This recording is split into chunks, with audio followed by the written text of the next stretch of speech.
Sometimes life pushes a man so hard against the wall that a single dollar feels like his last hope. When Jake Mitchell's ranch failed and the bank took everything, he had nothing left but his old donkey Moses and one crumpled bill in his pocket. That's when he saw the newspaper ad, "Abandoned cabin for sale, $1.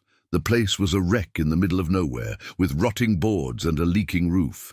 But it was shelter, and shelter was all Jake needed to start over. What Jake didn't expect was Moses wandering into the cellar and refusing to come out. The stubborn donkey kept pawing at a loose floorboard, snorting and stomping like he'd found something important.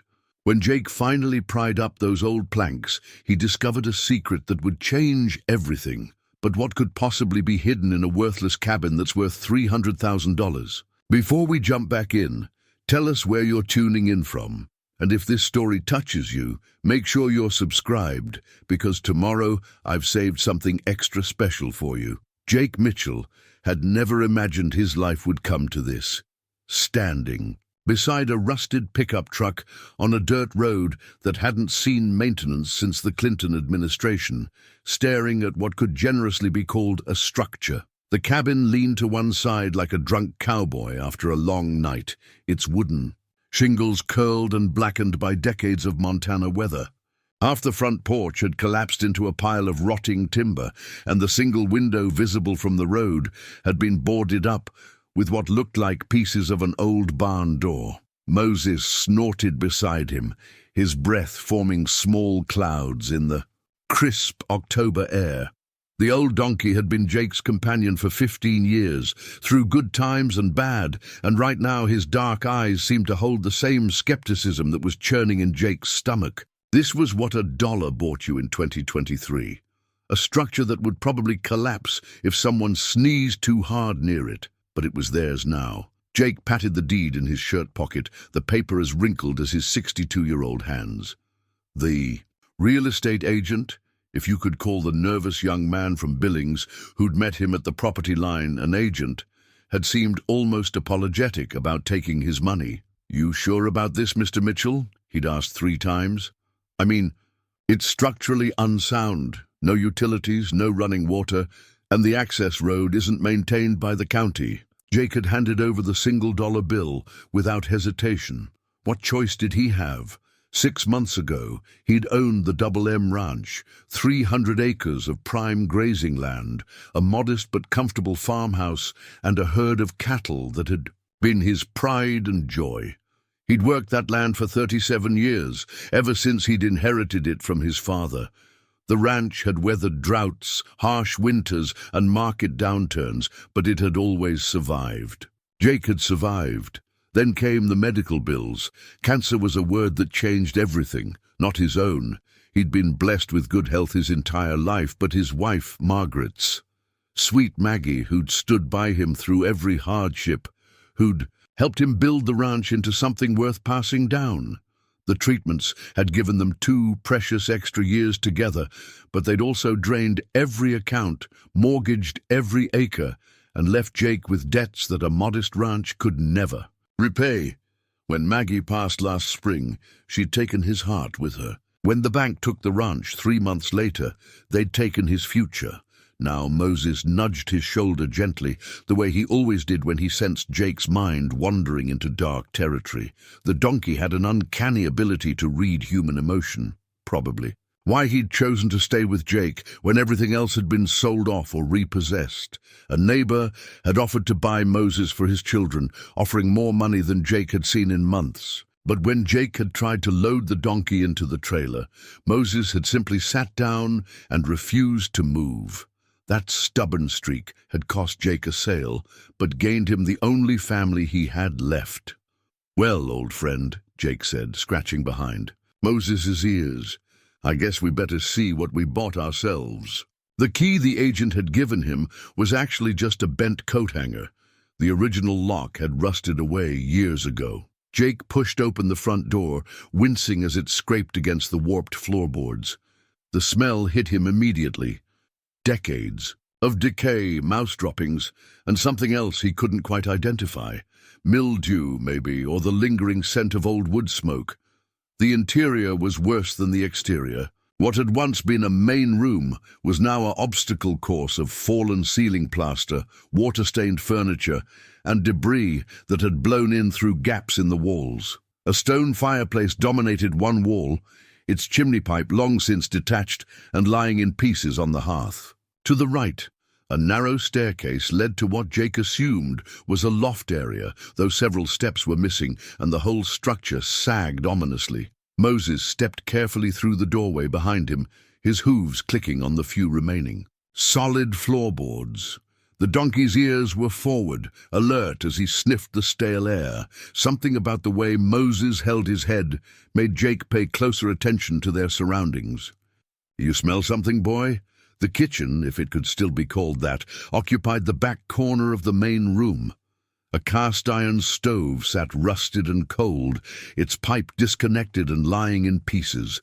The sink was a yellowed porcelain basin with no visible plumbing, and the countertops were sheets of warped plywood, covered in mouse droppings. But as Jake stepped closer, Moses suddenly moved past him with unusual purpose, heading toward what looked like a cellar door set into the floor near the kitchen area. The door was barely visible under a pile of debris and an old moth-eaten rug, but Moses had found it somehow. The donkey planted himself directly over the door and began pawing at the rug with his front hoof, snorting in that particular way that meant he wanted Jake's attention. "What is it, Moses?" Jake moved the debris and pulled back the rug, revealing a wooden trapdoor with old iron hinges. The wood was solid, much more solid than anything else in the cabin. Someone had built this door to last, and built it well. As Jake worked to clear the area around the cellar door, Moses continued his strange behavior, circling the spot and occasionally letting out low, rumbly sounds that weren't quite brays. In all their years together, Jake had never seen the donkey act quite like this. Moses was curious by nature, sure, but this was different. This was intentional. When Jake finally got the cellar door open, a rush of cooler air flowed up from below. The smell was different down there, dry and musty, but not the rank decay of the main cabin. Someone had built this cellar right, with proper drainage and ventilation. Jake retrieved a flashlight from his truck and shone it down into the darkness. Stone steps, worn smooth but solid, led down into what appeared to be a much more substantial space than the ramshackle cabin above suggested. The walls were fitted. Stone and the ceiling were supported by heavy wooden beams that looked hand-hewn but sturdy. This wasn't just a root cellar. Someone had put serious work into building this space. Moses was already halfway down the steps before Jake could stop him.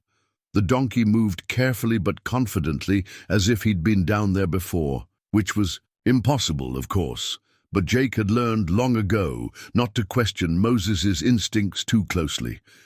The cellar was larger than Jake had expected, extending well beyond the footprint of the cabin above. His flashlight beam revealed stone shelves, built into the walls, all empty now except for dust and cobwebs. But as he moved deeper into the space, following Moses, the beam caught something that made him stop short. There, tucked into a shallow alcove that had been carved into the stone wall, was a leather journal. The book was wrapped in what looked like oiled cloth and tied with a piece of rawhide.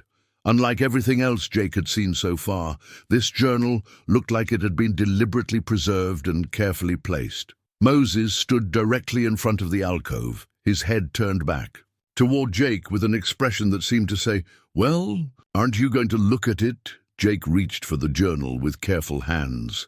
The leather was old but supple, the kind of craftsmanship you didn't see anymore. Someone had hand-tooled the cover with a simple geometric pattern, and the binding was still solid, despite what must have been decades in this cellar. He unwrapped the oiled cloth carefully, half expecting the journal to crumble at his touch. Instead, it opened smoothly, revealing pages covered in careful handwriting. The ink had faded to a warm brown, but the words were still clearly legible. Jake angled his flashlight and began to read, "June 15th, 1987. If anyone finds this, know that I didn't abandon this place by choice. They're getting too close, asking too many questions. The lawyers say I can sell the land, but not what's in." That's fine by me. Let them think they're buying an old cabin and some worthless mountain ground. They'll never find what I've spent 30 years gathering. Jake felt his pulse quicken. He flipped to another entry, dated several months later, September 3rd, 1987. Finished the last hiding place today. Moses helped me move the heavy pieces. That old donkey has been my only friend through all of this. If something happens to me, I hope he finds his way to someone who'll treat him right. He's got more sense than most people I've known. Jake's flashlight beam wavered as his hands began to shake slightly. Moses. The previous owner had written about a donkey named Moses. He looked down at his own Moses, who was standing quietly beside him, and felt a chill that had nothing to do with the cellar's cool air. It was impossible, of course. Donkeys could live 25 or 30 years, but this journal was from 1987. That would make Moses almost 40 years old, which was unheard of for a donkey. But as Jake looked into those dark, intelligent eyes, he couldn't shake the feeling that Moses knew exactly what they'd found down here. The journal contained dozens of entries spanning several years in the 1980s. The writer, who never gave his full name, signing entries only as R.H., seemed to be documenting the careful concealment of valuable items throughout the cabin and surrounding property. He wrote about visitors who asked too many questions, about government men who came around looking for certain artifacts, and about his determination to protect what he'd spent a lifetime collecting. The final entry was dated December 12th, 1989. They'll be back in the spring. The lawyers say there's nothing they can do if I sell the property fair and square. I've scattered everything I couldn't bear to lose. Someday, maybe the right person will find what I've left behind. Someone who'll understand that these things are more than just valuable. They're pieces of history that deserve respect. If you're reading this, I hope you're that person. Take care of Moses. He knows where everything is. Jake closed the journal carefully and rewrapped it in the oiled cloth. His mind was racing with possibilities, questions, and a growing sense that this dollar purchase might have been the best investment of his life. But more than that, he felt a strange sense of responsibility settling over his shoulders. Someone had trusted that the right person would eventually find this place, find this journal, and understand its significance. Moses nudged his leg gently, then turned and began walking toward another section of the cellar. His movements were deliberate, purposeful, like a tour guide showing a visitor the highlights of a museum.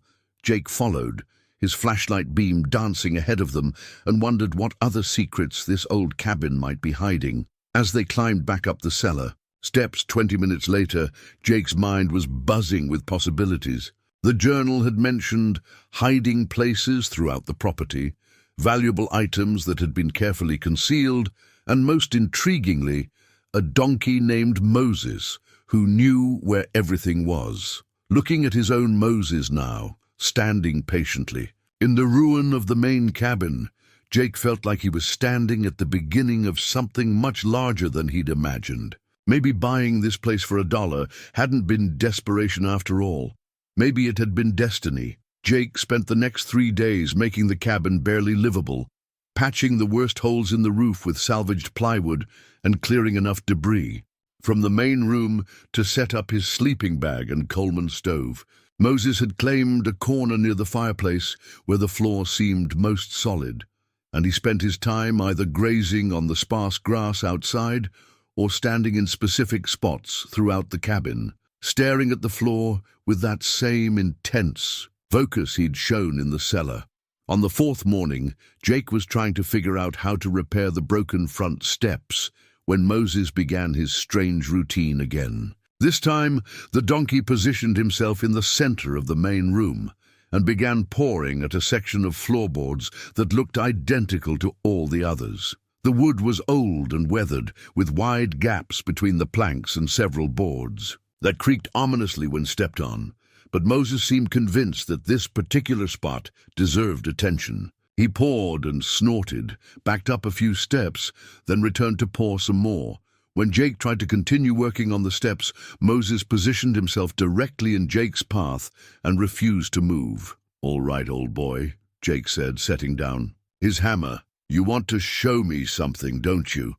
Moses immediately walked back to the spot and began pawing again, this time with more urgency. Jake knelt down and examined the floorboards more carefully. At first glance, they looked the same as the rest. Old pine planks, probably installed when the cabin was built decades ago. But as he ran his hands along the edges, he noticed something the casual observer would miss: the nails holding down. 3 of the boards weren't quite flush with the surface.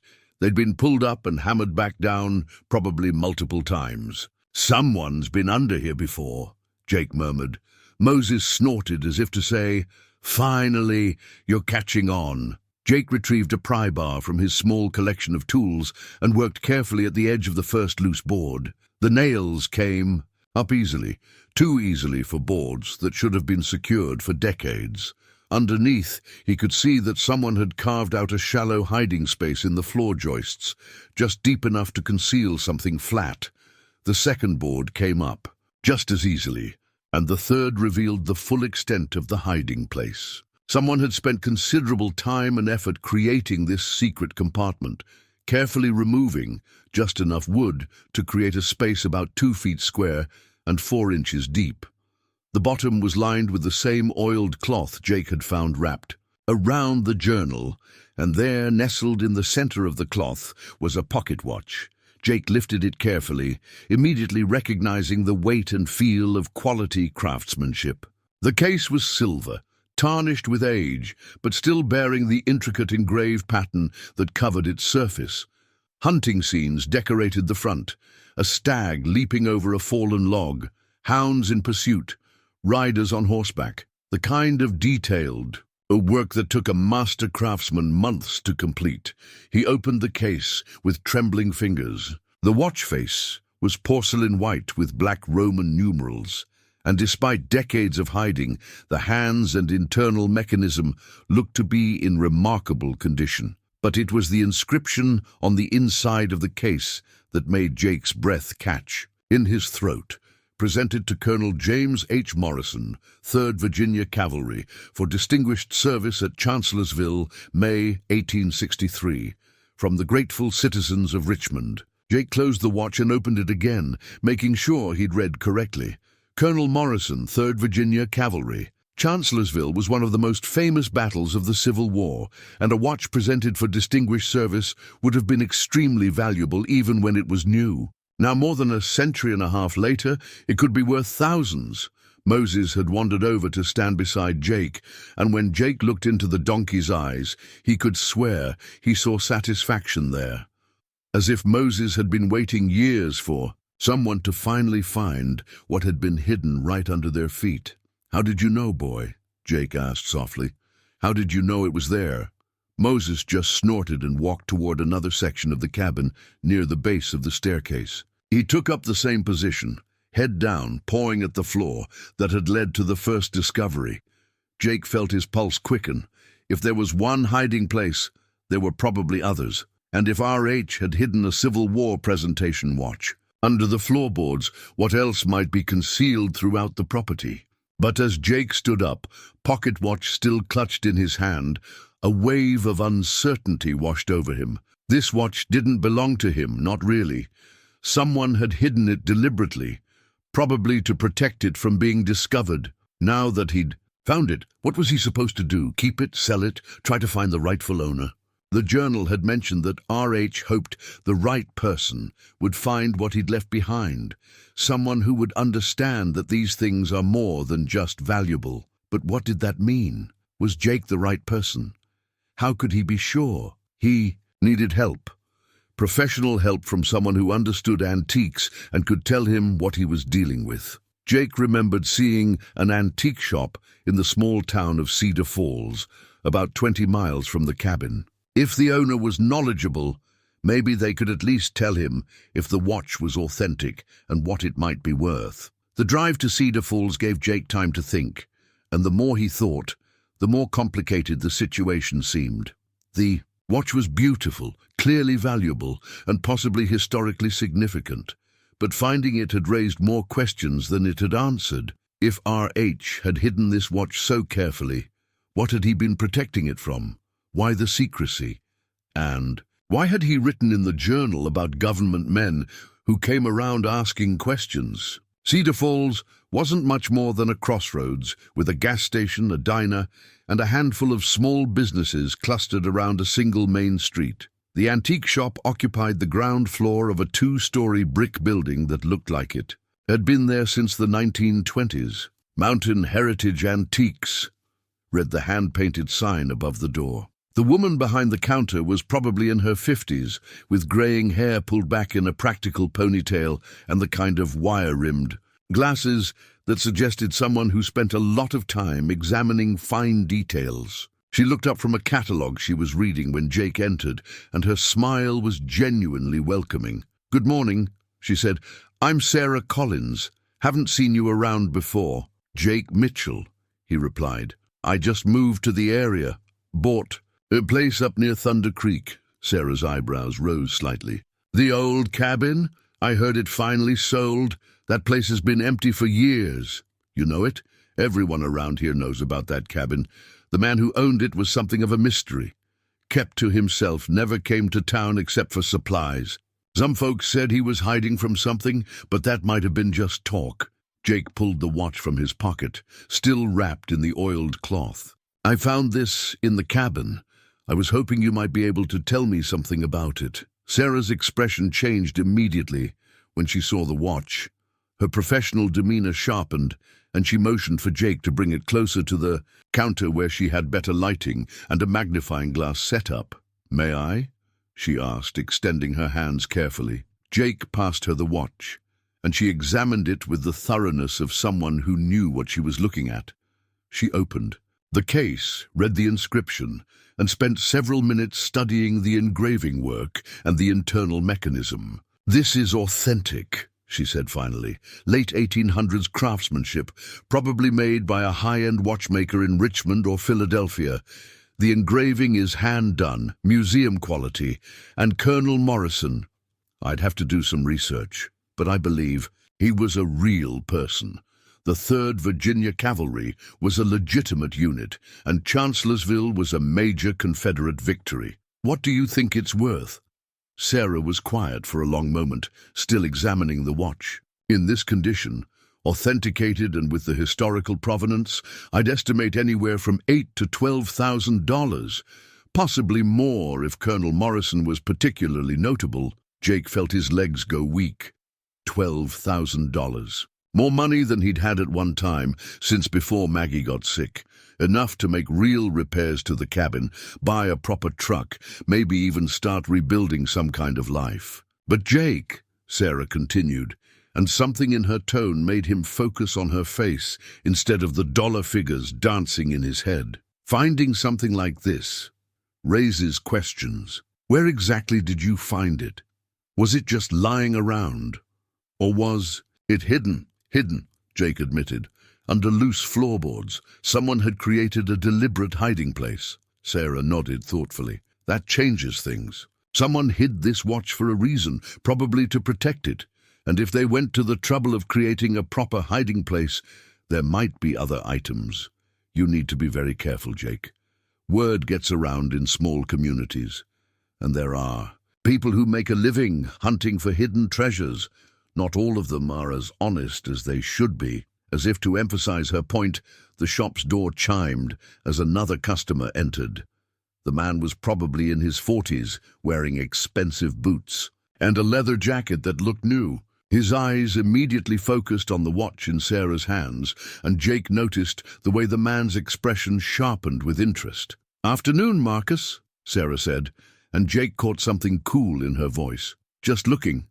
Or did you need something specific?" "Always looking, Sarah. You know me." Marcus Kane. Jake caught the name from Sarah's greeting, moved closer to the counter.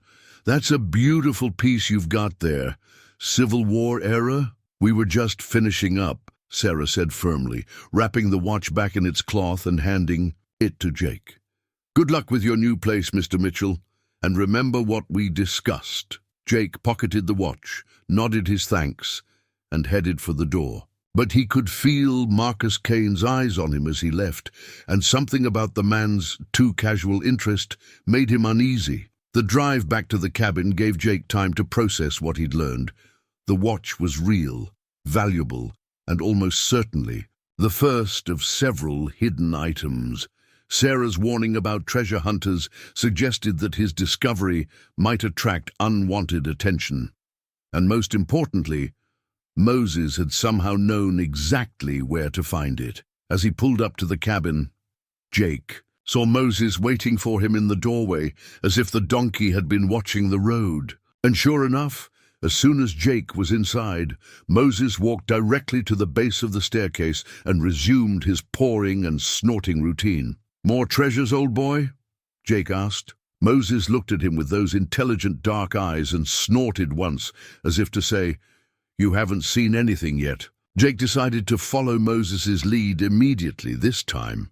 The donkey had been right about the pocket watch, and there was something in those dark eyes that suggested Moses knew exactly what he was doing. Jake retrieved his flashlight and pry. Umbar then knelt beside Moses at the base of the staircase, but Moses wasn't interested in the floorboards this time. Instead, he walked over to the stone fireplace and began sniffing around the base of the hearth. The fireplace was the most solid structure in the entire cabin, built from fitted fieldstone with mortar that had held firm despite decades of neglect. It was also massive. The hearth extended nearly 6 feet across, and the firebox was deep enough to burn whole logs. Moses positioned himself at the left side of the hearth and began his familiar pawing routine. But this time, he was focusing on the stones themselves rather than the floor. Jake examined the area more carefully, running his hands along the stone surface and looking for anything that seemed out of place. At first, everything appeared normal. The stones were fitted tightly together, and the mortar seemed solid. But as Jake worked his way along the base of the fireplace, following Moses's lead, he noticed something odd. One section of stones, about 3 feet from the corner, felt slightly different when he pressed against them.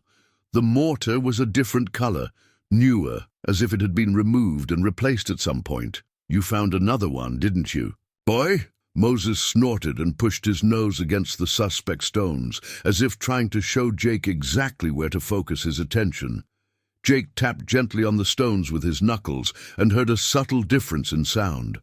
Behind this section, there was empty space. Working carefully with a small chisel he'd found in the cabin's debris, Jake began chipping away at the mortar around the stones. The work was slow and delicate. He didn't want to damage whatever might be hidden inside, but after about an hour, he was able to remove 3 stones completely, revealing a cavity that had been deliberately created in the fireplace wall. The hiding place was lined with the same oiled cloth as the previous discoveries, and wrapped inside were several items that made Jake's heart race. Military medals, still on their original ribbons, lay carefully arranged in a small wooden box. Beside them were folded papers that looked like military commissions or orders, and a small leather pouch that clinked softly when Jake lifted it. The medals were in remarkable condition, protected from moisture and light for decades. Jake recognized some of them from history books: a bronze star, a purple heart, and several others that bore the distinctive styling of Civil War-era decorations. But it was the largest medal that caught his attention.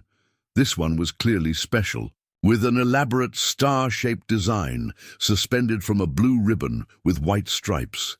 Jake carefully lifted one of the folded papers and opened it with trembling fingers. It was a military commission, written in formal language on heavy paper that had yellowed with age, but remained completely legible. By order of the President of the United States of America, Captain William Hayes is hereby promoted to the rank of Major in the 14th Pennsylvania Infantry for gallant and meritorious service in the Battle of Gettysburg, July 1863. The signature at the bottom was barely readable, but Jake could make out enough to recognize it as authentic military paperwork. From the Civil War era, Major William Hayes, 14th Pennsylvania Infantry. These weren't just random medals. They belonged to a specific person with a documented military record. Jake opened the leather pouch and found himself looking at gold coins. Not many, maybe a dozen, but they were clearly old and potentially valuable. Some bore dates from the 1860s. Others looked even older.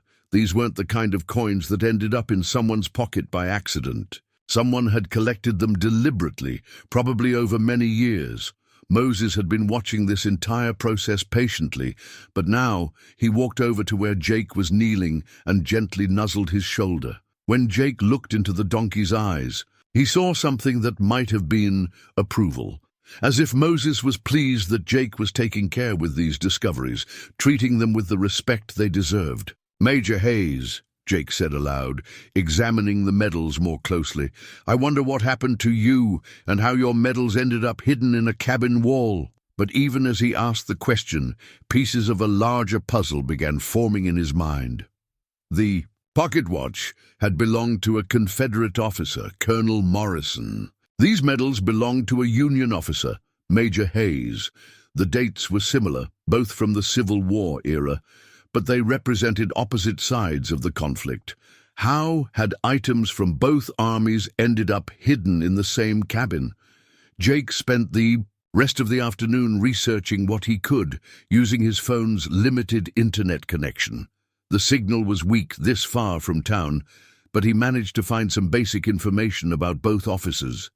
Colonel Morrison had indeed been a real person, a Virginia cavalry commander who disappeared after the war ended, along with rumors of missing Confederate gold.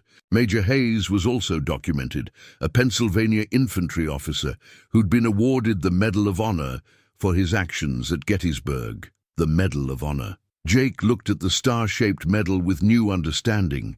If this was authentic, and everything else he'd found so far had been genuine, then he was holding one of the nation's highest military decorations. The historical and monetary value would be enormous. But more than the money, Jake was beginning to understand the responsibility that came with these discoveries. These weren't just valuable antiques, they were pieces of American history. Someone had gone to great lengths to preserve and protect them, hiding them away from people who might not appreciate their true significance. Jake thought about R.H.'s journal entries, particularly the final one that mentioned hoping the right person would find what had been left behind, someone who would understand that these items were more than just valuable. Jake was beginning to understand what that meant. As the sun set, casting long shadows through the cabin's broken windows, Jake carefully rewrapped the medals and papers in their protective cloth and placed them in his backpack alongside the pocket watch. He'd need to make another trip to see Sarah Collins, but this time he'd be more careful about who might be watching or listening. Moses had settled into his usual evening spot near the fireplace, but Jake noticed the donkey's ears were more alert than usual, turning frequently toward the windows and door. It was as if Moses was listening for something or someone that might be approaching. "You hear something out there, boy?" Moses snorted softly and moved to the window, peering out into the gathering darkness. Jake joined him and saw nothing unusual, just the empty dirt road and the darkening forest beyond. But he trusted Moses's instincts, and if the donkey sensed something wrong, it was worth paying attention to. Jake made sure his truck was locked and positioned where he could see it from inside the cabin. The valuable items were safely hidden in his backpack, which he kept close at hand. And for the first time since buying the cabin, he found himself wishing he had some way to secure the doors and windows better. As he settled into his sleeping bag, Jake's mind wandered back to the journal entry about government men who came around asking questions. What had R.H. been so afraid of? What kind of government interest could old Civil War artifacts generate? Moses lay down near the door, positioning himself where he could watch both the entrance and Jake's sleeping area. The donkey's vigilance was reassuring, but it also suggested that their discoveries might have attracted attention they weren't prepared to handle. Outside, the Montana night was quiet except for the usual sounds of wind through the trees and the occasional call of an owl. But Jake found himself listening for other sounds: footsteps, car engines, voices, the sounds of people who might be interested in what an old cabin might be hiding. Tomorrow he decided he'd go back to town and talk to Sarah again. But this time he'd be more careful about who might be listening, and he'd start thinking seriously about security measures for the cabin, because if Moses had found 2 hiding places so easily, there were probably others. And if word got out about what they'd discovered, Jake had a feeling they were going to need all the protection they could get. The next morning, Moses woke Jake before dawn by gently nudging his sleeping bag. The donkey was more restless than usual, pacing between the fireplace and the back wall of the cabin, occasionally stopping to paw at sections of the wall that looked identical to Jake's untrained eye.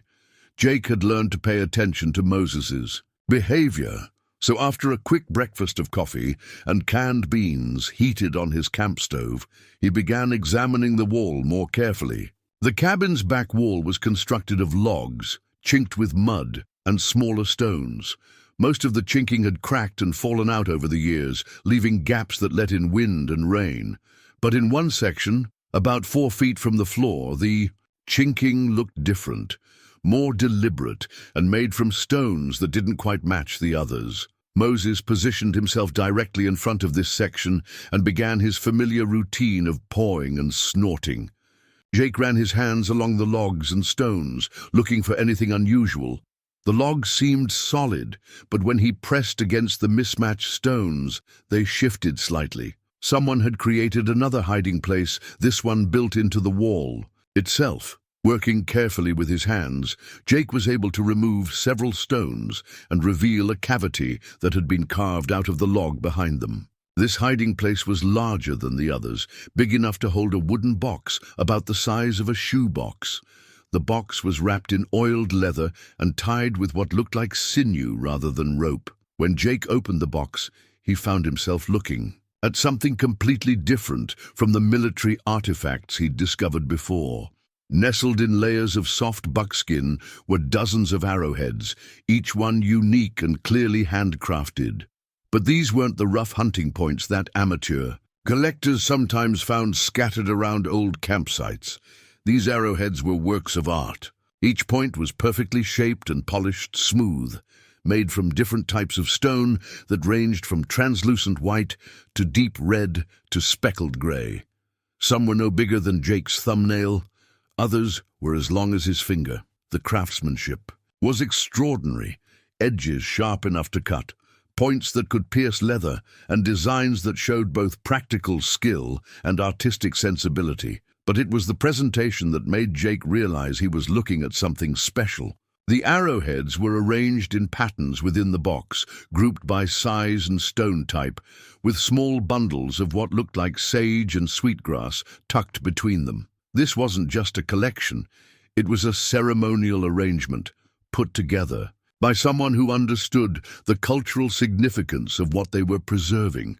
Jake closed the box carefully and sat back on his heels, thinking. The Civil War artifacts had been valuable historically and monetarily, but they were clearly military items that belonged in museums or private collections. These arrowheads were different. They represented the culture and craftsmanship of the people who'd lived on this land long before any cabin was built here. Moses had been watching Jake's examination of the arrowheads, and now the donkey walked to the front window and looked out toward the road, as if expecting someone. Jake joined him and saw a pickup truck approaching, not the expensive truck that Marcus Kane had been driving, but an older, well-maintained vehicle that moved slowly and carefully up the dirt road. The truck stopped near Jake's vehicle, and an elderly Native American man climbed out of the driver's seat. He was probably in his 70s, with long gray hair braided down his back and wearing jeans, boots, and a flannel shirt that had seen many years of use. But it was his face that caught Jake's attention. Weathered by decades of outdoor work, but with eyes that seemed to see everything. Jake stepped outside, suddenly conscious that he was holding a box of Native American artifacts, and had no idea how to explain that fact to someone who might have a legitimate cultural connection to them. "Good morning," the man said, his voice carrying the slight accent that suggested English wasn't his first language. "I'm Thomas Whitehorse. I heard someone had finally bought the old cabin." "Jake Mitchell," Jake replied, extending his hand. Thomas's handshake was firm and calloused, the grip of someone who'd worked with his hands his entire life. Thomas looked at the box in Jake's other hand, then back at Jake's face. "You've been finding things." It wasn't a question, and Jake realized there was no point in trying to hide what he'd discovered. "Yes, sir, I have. May I see?" Jake hesitated for a moment, then opened the box. Thomas looked at the arrowheads without touching them, but Jake could see recognition in the old man's eyes. More than recognition, respect, and something that might have been sadness. "These are crow," Thomas said quietly, "made by master craftsmen, probably for ceremonies rather than hunting. The stones are from sacred places, some from this valley, others from much farther away. Someone spent many years gathering these." "Found them hidden in the cabin wall," Jake said, "along with some other items. I'm not sure what I'm supposed to do with them." Thomas nodded thoughtfully. "The man who lived here before, the one who disappeared, he used to visit our reservation sometimes, bought supplies mostly, but he also asked questions about the old ways. Some of our elders thought he might be part native, but he never said so directly. Did you know him well?" "Well enough to know he respected what he collected. These arrowheads, he didn't steal them or buy them from grave robbers. He traded for them fair and honest with people who understood their value. But he also understood that keeping them safe might require hiding them." Thomas closed the box and handed it back to Jake. "There were people in the 1980s who came through reservations buying up anything they could find. Government archaeologists, private collectors, dealers who didn't care about cultural significance. They'd pay good money, but the artifacts would disappear into private collections or storage warehouses where our people would never see them again." Jake felt a weight settling on his shoulders that had nothing to do with the physical box he was holding. "So these should go back to your people." "That's not for me to decide alone," Thomas said, "but I appreciate that you understand the question. Many people wouldn't." Thomas looked around the cabin property, his gaze taking in the surrounding forest and the mountains beyond. "This land has been sacred to the Crow people for generations. There are stories about this valley, old stories that go back to before the white settlers came. The man who lived here knew those stories. That's probably why he chose this place to hide things that mattered." "Will you help me?" Jake asked. "I don't know anything about Native American culture or what the right thing to do is with these artifacts, but I want to do right by them." Thomas studied Jake for a long moment, as if trying to assess his sincerity. "You found other things too, didn't you? Not just the arrowheads?" Jake nodded. "Civil War artifacts, military medals, coins, a pocket, watch, all hidden in different places around the cabin." The old man was protecting more than just native artifacts then. He was protecting history itself. Thomas seemed to reach some kind of decision. "Yes, I'll help you, but first you need to understand that word is already spreading about your discoveries. People in small communities talk, and there are those who listen for such talk." As if summoned by Thomas's warning, both men heard the sound of another vehicle approaching. This one was moving faster than Thomas had, and when it came into view, Jake recognized the expensive truck that Marcus Kane had been driving yesterday. Moses, who had been grazing peacefully near the cabin, suddenly raised his head and moved, protectively closer to Jake and Thomas. The donkey's ears were back, and he was making low, rumbly sounds that Jake had never heard before. Kane climbed out of his truck with the confident stride of someone who was used to getting what he wanted. His smile was friendly enough, but his eyes kept drifting to the box in Jake's hands. "Morning, gentlemen," Kane said. "Beautiful day to be treasure hunting, isn't it?" Thomas said nothing, but Jake felt the older man tense beside him. There was clearly history between Thomas and Kane, and it wasn't friendly history. "Just exploring my property," Jake said carefully. "Thomas was telling me about the area's history. "Oh, I bet he was," Kane said, his smile becoming less genuine. "Thomas knows all kinds of interesting stories about this valley. Don't you, Thomas? Stories about things that might be hidden in old cabins." Thomas's voice was steady but cold. "Some stories are not for everyone to hear," Kane laughed. "Come on, old man. This is the 21st century. History belongs to everyone, doesn't it? Especially valuable history." Jake felt Moses move even closer, positioning himself between Jake and Kane.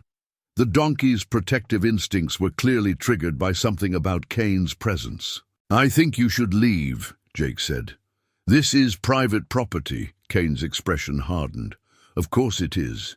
But discoveries like yours, well, they have a way of becoming public interest, don't they?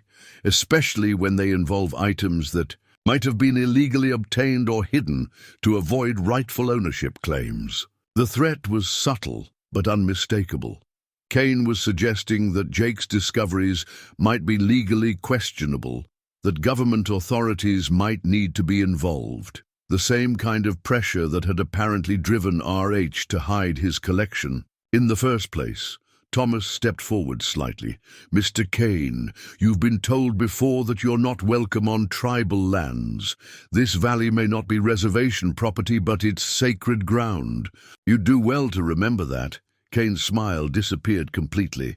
"Sacred ground doesn't supersede property rights, Thomas, and it certainly doesn't supersede federal laws about artifact ownership." After Kane drove away, Thomas turned to Jake with a serious expression. "That man is trouble. He's been trying to get access to sacred sites on our reservation for years, claiming he's conducting legitimate archaeological research. But we know what he really wants." Jake looked down at the box of arrowheads in his hands, understanding for the first time that his dollar purchase had put him in the middle of something much larger and more complicated than he'd imagined. After Kane's departure, Thomas agreed to stay for coffee and help Jake understand more about the cultural significance of the arrowheads. They spent the morning examining each piece in the collection, with Thomas explaining the different stone types, the regional styles of craftsmanship, and the likely ceremonial purposes of the most elaborate points. "These weren't made for war or hunting," Thomas explained, holding up a particularly beautiful arrowhead made from translucent white stone. "This is ceremonial work, probably used in coming-of-age rituals or sacred hunts. The stone comes from a quarry 200 miles north of here, near the Canadian border. Someone traveled a long way to get material this pure." Jake was fascinated by the stories behind each artifact, but he found himself glancing frequently at Moses, who had been unusually restless all morning. The donkey kept wandering around to the back of the cabin, disappearing from view for several minutes at a time, then returning to check on Jake and Thomas before wandering off again. "Your donkey has something on his mind," Thomas observed. "Moses has been acting strange ever since we found the first hiding place," Jake admitted. "Sometimes I think he knows more about this property than I do." Thomas looked at Moses with new interest. "Animals understand things we don't, especially old animals who've lived in one place for a long time. How long have you had him?" 15 years, Jake said. "But the man who lived here before had a donkey named Moses too, according to the journal I found anyway. It's impossible that it's the same animal. The dates don't work. But sometimes I wonder." Thomas was quiet for a moment, studying Moses with the kind of attention he'd given to the arrowheads. "In our traditions, some animals carry spirits forward, from one generation to the next. Same spirit, different body, but the same knowledge and purpose. It sounds strange to people who don't share our beliefs, but stranger things happen in these mountains." As if responding to their conversation about him, Moses appeared around the corner of the cabin and walked directly to where they were sitting. He nudged Jake's shoulder with his nose, then turned and walked toward the back of the cabin again, looking over his shoulder to see if Jake was following. "I think he wants to show us something," Jake said. They followed Moses around to the back of the cabin, where the remains of a small porch clung to the building's rear wall. The porch was in even worse condition than the front one. Most of the decking had rotted away completely, leaving only the support posts and the stone foundation piers that had held up the structure. Moses positioned himself next to one of the foundation piers and began his familiar pawing routine, but this time he was focused on the ground rather than a structure. The earth around the pier was packed hard from decades of rain and snow, but Moses seemed convinced that something lay beneath the surface. Jake retrieved a shovel from his truck and began digging carefully around the foundation pier. The soil was rocky and difficult to work, but after about 20 minutes of steady digging, the shovel struck something hard that wasn't stone, glass. Jake cleared away more soil and revealed the top of what looked like a large mason jar, the kind used for home canning. But this jar was much older than anything currently made. The glass was thick and slightly green-tinted, and the metal lid was held in place with a wire bail system that hadn't been used for decades. Jake lifted the jar carefully from its earthen hiding place. It was heavy, much heavier than an empty jar should be, and when he held it up to the light, he could see that it was filled with something metallic that caught the afternoon sun. Thomas moved closer as Jake carefully opened the jar. Inside, wrapped in what looked like old silk cloth, were coins. Not the modern coins someone might bury for safekeeping, but clearly ancient pieces that belonged in a museum or serious collector's display. Jake lifted out the first few coins with careful fingers. They were gold, unmistakably gold, and covered with designs and inscriptions that were unlike anything he'd seen before. Spanish words, crosses, and coat of arms decorated coins that were clearly very, very old. Spanish colonial, Thomas said quietly. These are from the 1700s, maybe earlier. Worth a fortune to the right collector. Jake counted the coins carefully. 37 pieces in total, ranging in size from smaller than a dime to larger than a silver dollar. Each one was unique with different dates, designs, and levels of wear. Someone had assembled this collection over many years, choosing pieces for their rarity and historical significance rather than just their gold content. But it was a folded piece of paper at the bottom of the jar that provided the most interesting information. Jake unfolded it carefully, revealing another note written in R.H.'s distinctive handwriting. Spanish gold from the Hernandez expedition, lost in these mountains in 1748. Found the main cache in 1962, sold most to finance the purchase of this property. Kept the finest pieces for insurance against hard times. If you found this, you've probably found the other hiding places too. Use what you need, but remember that these coins are more than just gold. They're pieces of a story that began 300 years ago. Jake looked up at Thomas, who was studying the coins with obvious appreciation. A Spanish expedition in 1748. Is that possible? More than possible, Thomas replied.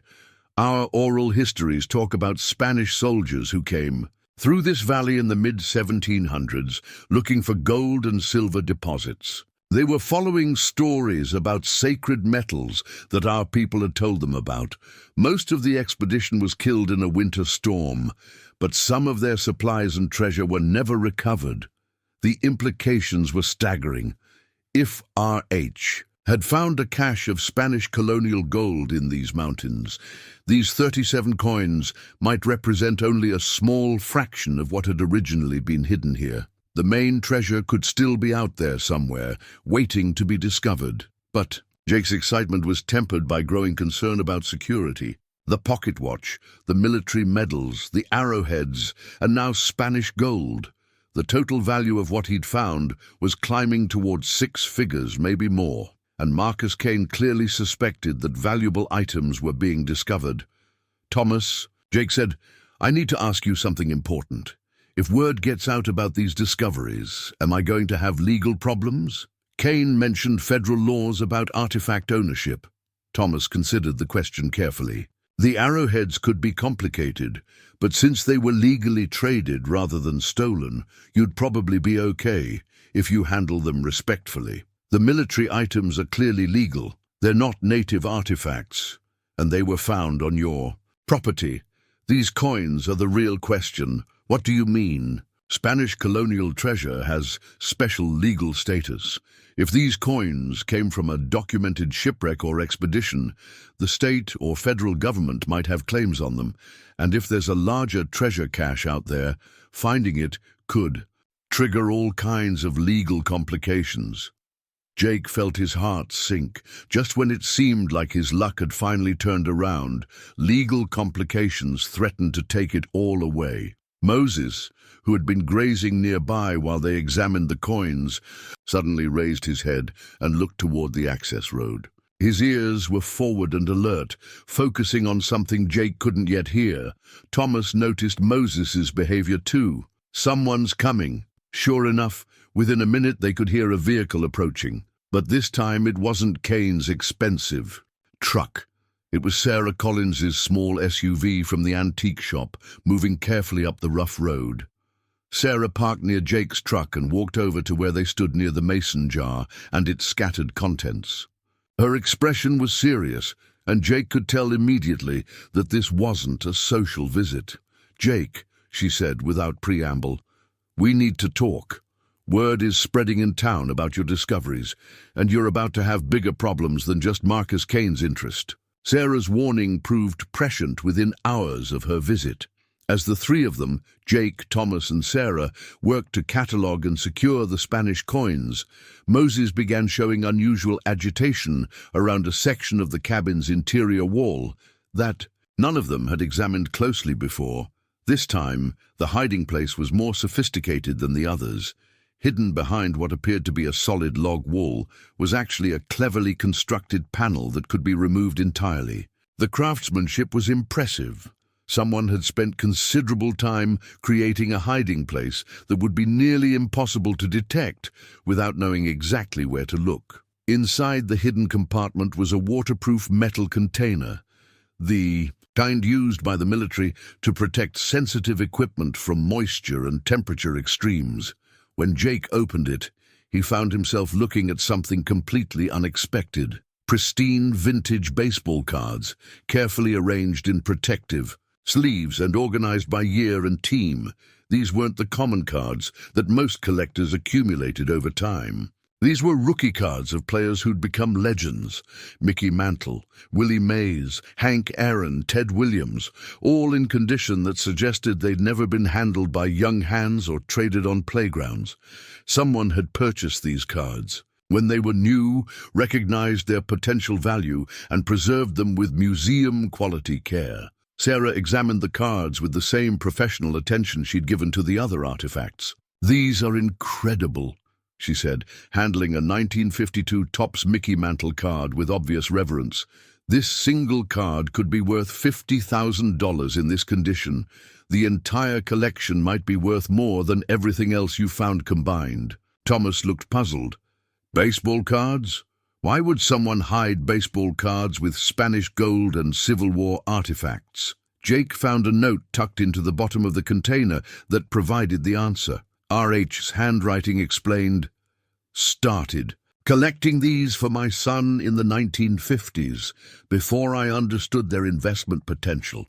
When Billy died in Vietnam, I couldn't bear to look at them anymore. By the 1980s, I realized they were worth more than most people's houses.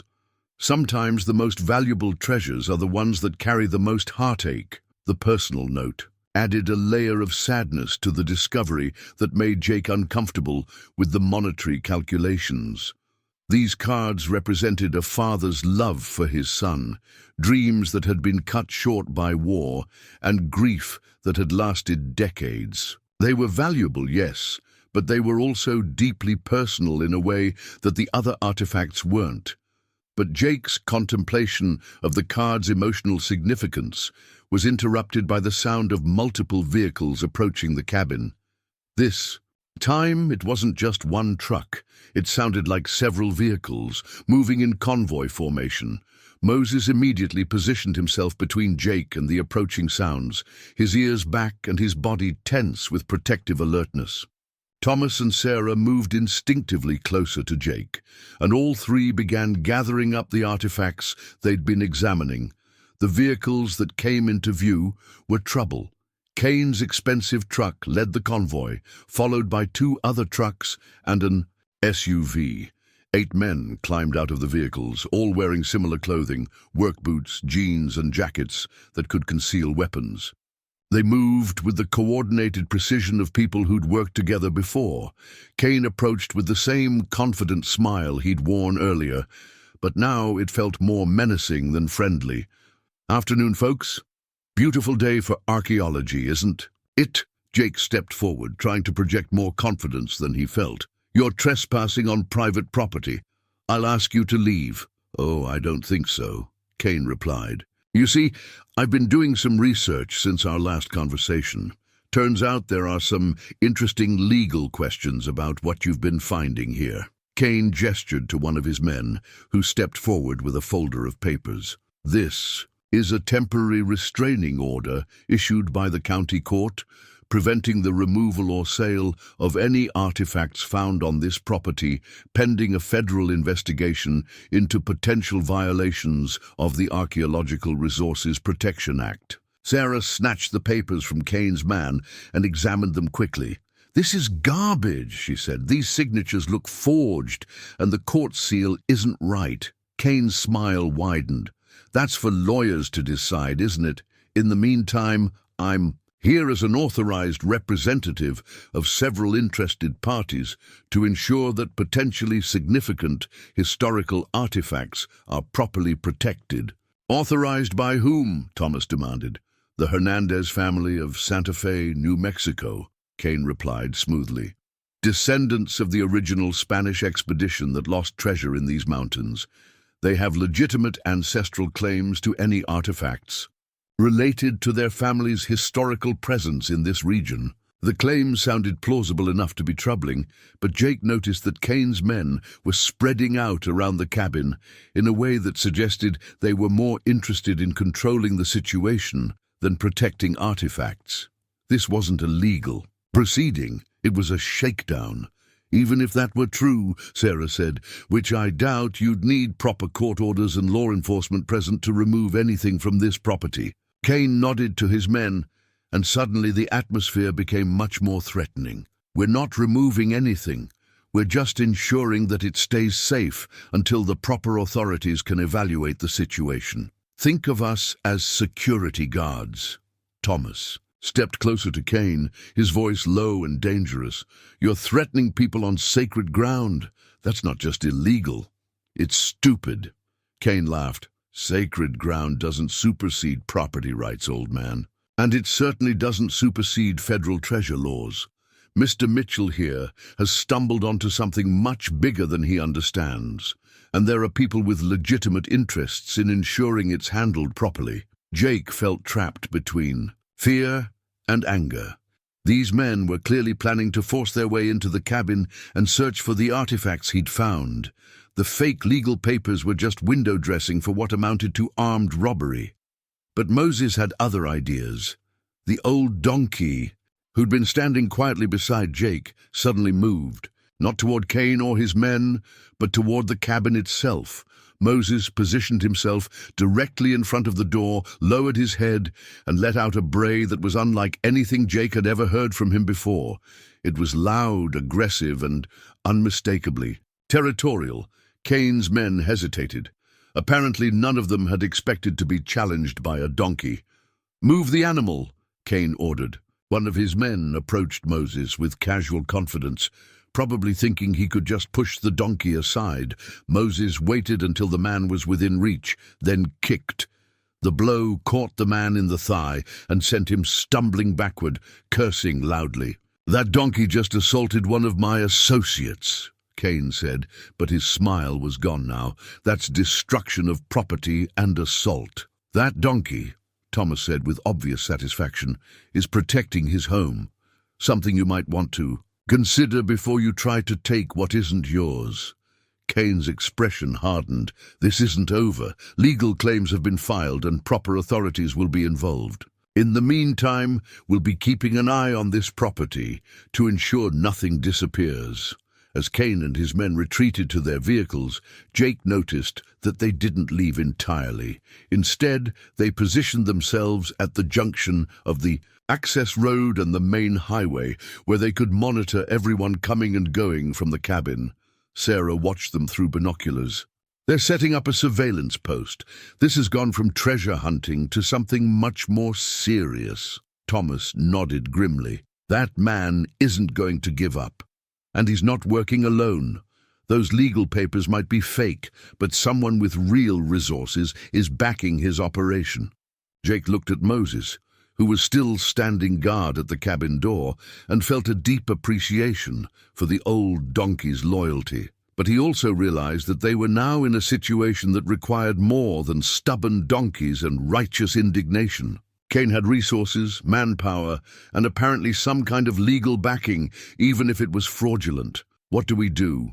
Jake asked. Sarah folded the fake restraining order and put it in her pocket. "We get real legal help, and we do it fast. Because whatever Kane is really after, it's bigger than what you've found so far, and he's not going to stop until he gets it." That evening, with Kane's men still maintaining their roadblock surveillance, Jake found himself unable to sleep.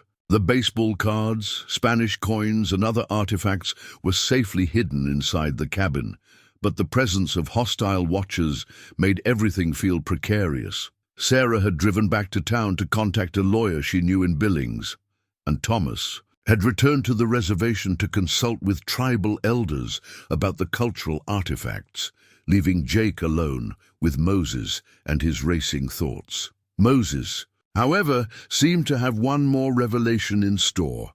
Around midnight, the old donkey began his familiar restless behavior, but this time his focus was on a section of the cabin Jake hadn't paid much attention to before. Behind the remains of what had once been a kitchen counter, Moses was pawing at stones that formed part of the cabin's foundation. But these stones looked different from the others, more carefully fitted and sealed with mortar that appeared newer than the rest of the structure. Working by flashlight to avoid attracting attention from Kane's surveillance team, Jake carefully removed the stones Moses had indicated. Behind them was the largest hiding place he'd found yet, a cavity that extended deep into the foundation, large enough to hold a substantial box. The container Jake pulled from this final hiding place was different from the others, too. It was a modern, fireproof safe, the kind used by businesses to protect important documents. It was heavy enough that Jake could barely lift it alone, and it was secured with a combination lock. But tucked under the safe was an envelope with Jake's name written on it in R.H.'s distinctive handwriting. Inside was a letter dated just a few months before R.H.'s disappearance, along with the combination to the safe. "Jake, if Moses has led you to this final hiding place, then he's judged you worthy of the complete truth. I don't know who you are or when you'll find this, but I know you'll be the right person because Moses doesn't make mistakes about people. Everything you've found so far, the watch, medals, arrowheads, coins, even the baseball cards, they're valuable, yes, but they were never the real treasure. They were insurance, things I could sell if I needed money quickly. But the real prize was always the land itself. I bought this property in 1962 after finding the Spanish cash I told you about. But I didn't buy it for the cabin or the view. I bought it because a geological survey I'd commissioned revealed something that certain people in government and industry would kill for. The documents in this safe will explain everything. Use them wisely. And remember that knowledge can be more dangerous than ignorance. But also remember that sometimes danger is the price of justice. Take care of Moses. He's been guarding these secrets longer than you might think possible. Robert Harrison. Jake's hands shook as he opened the combination lock. Robert Harrison, R.H., had left him not just artifacts, but apparently the key to understanding why Kane was so determined to control this property. The safe contained a thick folder of documents that made Jake's blood run cold as he read through them. Geological surveys, mineral rights assessments, and correspondence with mining companies painted a picture that was staggering in its implications. The land Jake had bought for $1 sat on top of one of the largest untapped rare earth mineral deposits in North America. The geological surveys, conducted secretly in the 1960s, indicated the presence of lithium, cobalt, and other materials that were essential for modern electronics, and especially for electric vehicle batteries. Materials that were becoming more valuable every year as the world shifted away from fossil fuels.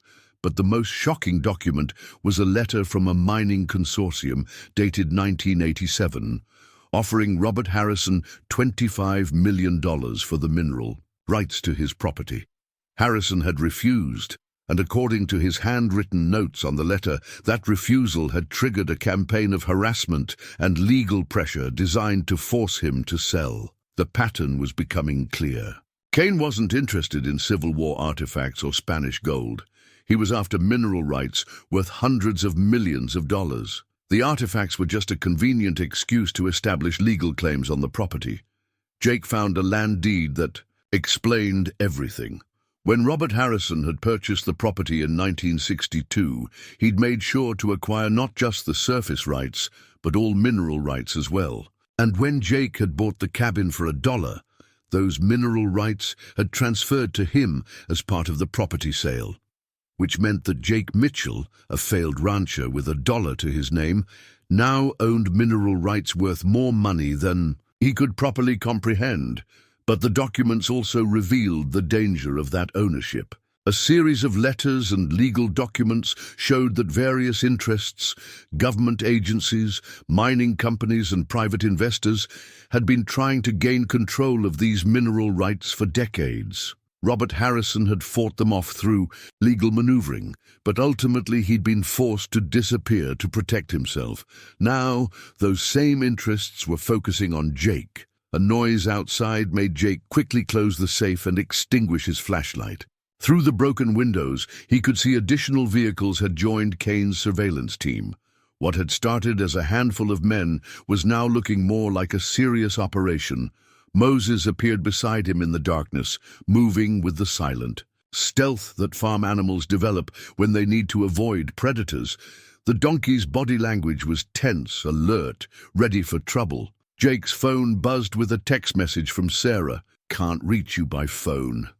Legal help on the way tomorrow, but be careful tonight. Heard Cain has government contacts." Government contacts. That explained the fake federal restraining orders and the talk about archaeological protection acts. Cain might not be working for the government, but he had connections that could provide official cover for his operations. Jake realized he needed to get the documents to Sarah and her lawyer before Cain's people could confiscate them. The mineral rights surveys and correspondence were proof of his legitimate ownership, but they were also evidence of why powerful. People wanted control of his property, but moving around with Cain's surveillance team, watching every approach to the cabin, would be nearly impossible. Unless... Jake looked at Moses, remembering something Thomas had said about animals understanding things that humans missed. Moses had been leading him to hiding places all week, showing him things that needed to be found. Maybe the old donkey could help him find a way out that Cain's people wouldn't expect. Jake gathered the most important documents from the safe and sealed them in a waterproof bag. If Moses could show him a route through the forest that avoided the road surveillance, he might be able to reach Sarah's shop in town and get legal protection for the documents before Cain realized what was happening. Moses seemed to understand what Jake was planning. The donkey moved toward the back of the cabin, then looked over his shoulder to make sure Jake was following. But instead of heading toward any of the obvious paths through the forest, Moses struck out cross-country, following what looked like an old deer trail that wound through the trees parallel to the main road. As they moved through the darkness, Jake realized that Moses wasn't just following a random animal path. The route was too purposeful, too well planned. Somehow, the old donkey knew exactly where he was going. They traveled for almost 2 hours, moving carefully through forest that Jake would never have attempted to navigate alone in the dark. Moses led them around rocky outcroppings, across creek beds, and through clearings that provided just enough moonlight to see the next section of trail. Finally, they emerged from the forest behind the buildings of Cedar Falls, just a block from Sarah's antique shop. Moses had led them on a route that completely avoided the main road and Kane's surveillance positions. Jake left the documents in Sarah's shop with a note explaining what he'd found, then followed Moses back through the forest to the cabin.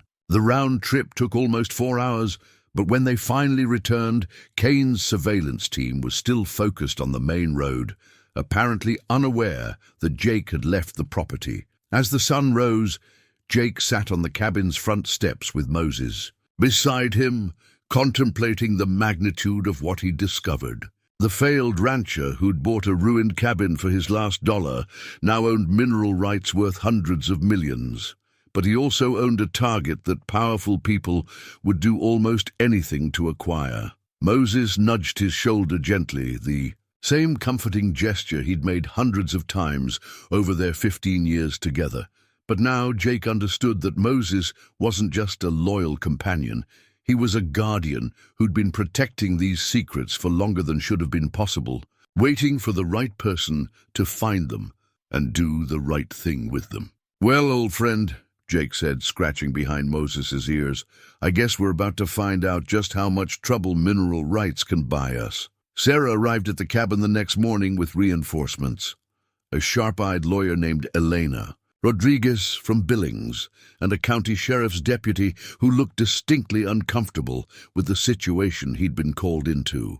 Kane's surveillance team was still maintaining their roadblock, but the presence of law enforcement had changed the dynamic considerably.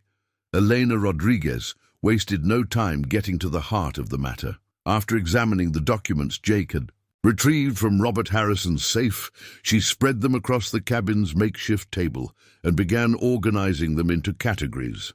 "This is extraordinary," she said, holding up the original geological survey. "These mineral rights assessments are from the 1960s, but they're more detailed than most current surveys.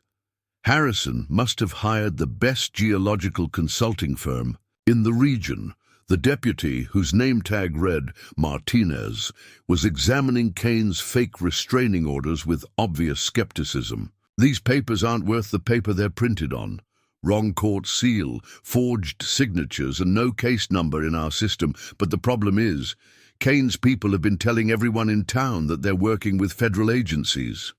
Sarah pointed toward the road where Kane's vehicles were positioned. "They've been there for 2 days. Stopping anyone who tries to visit Jake's property." "That sounds like harassment to me." Elena nodded. "It's definitely harassment, but it's also strategic. Kane is trying to isolate Jake and prevent him from gathering support or getting proper legal representation. Classic intimidation tactics." As they talked, Moses wandered over to a section of the cabin they hadn't searched yet, near where the old kitchen stove sat rusted and cold. The donkey began his familiar pawing routine, but this time his attention was focused on something. Behind the stove itself, Jake had learned to pay attention to Moses's discoveries, so he began moving the heavy cast-iron stove away from the wall. It took all 3 adults working together to shift the massive appliance, but when they did, they revealed another hiding place, this one containing a leather portfolio that had been protected from moisture and rodents by being sealed in multiple layers of oiled cloth. The portfolio contained the most important documents Jake had seen yet. Robert Harrison's complete files on his battle to retain control of the mineral rights, including correspondence with government agencies, mining companies, and legal firms that painted a picture of systematic pressure designed to force him off his land, but it was the mining equipment catalogue that Elena found most interesting. The catalogue, dated 1989, was filled with Harrison's handwritten notes about extraction costs, environmental impact assessments, and projected yields from the mineral deposits beneath the property. Harrison wasn't just hiding from people who wanted his land, Elena said, studying the notations. He was researching how to develop it responsibly himself. Look at these environmental protection notes, these community impact studies. The man was planning sustainable development decades before anyone else was even thinking about such things. The catalogue also contained something else, a business plan for a mining operation that would have provided jobs for the local community while protecting the environmental and cultural significance of the land. Harrison had been working with Thomas Whitehorse's tribe to develop an agreement that would have honored the sacred nature of the valley while still allowing for careful mineral extraction. Thomas arrived at the cabin midday with news from the reservation. Our tribal council has been researching Marcus Kane, he announced. Turns out he's been involved in illegal artifact trafficking for years. He's also connected to a mining consortium that's been trying to gain control of rare earth deposits throughout the western states. Elena looked up sharply. Which consortium? Pinnacle Resource Development, Thomas replied, based in Denver but with connections to foreign investors. They've been buying up mineral rights claims throughout Montana, Wyoming, and Colorado, often using questionable legal tactics. The name meant something to Elena. Jake could see recognition in her expression. Pinnacle has been the subject of multiple federal investigations.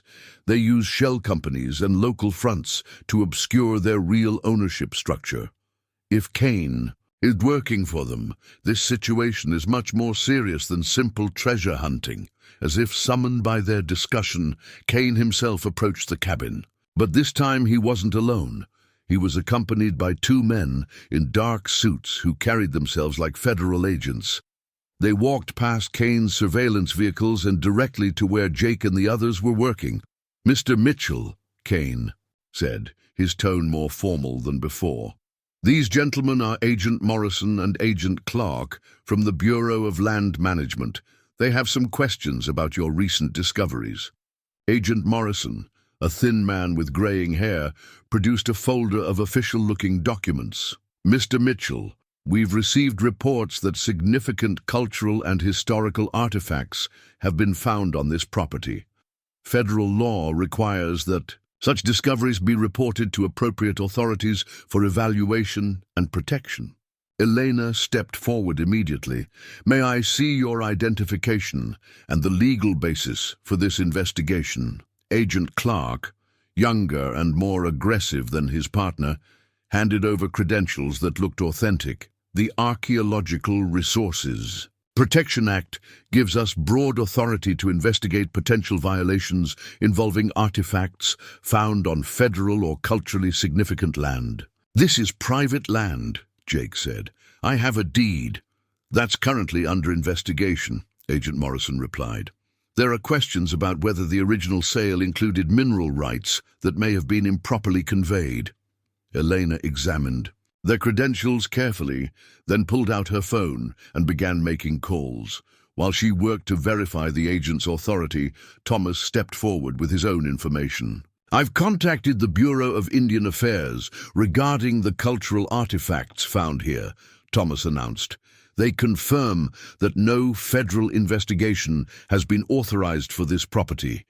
These men may have credentials, but they're operating outside their jurisdiction." Agent Clark's professional demeanor slipped slightly.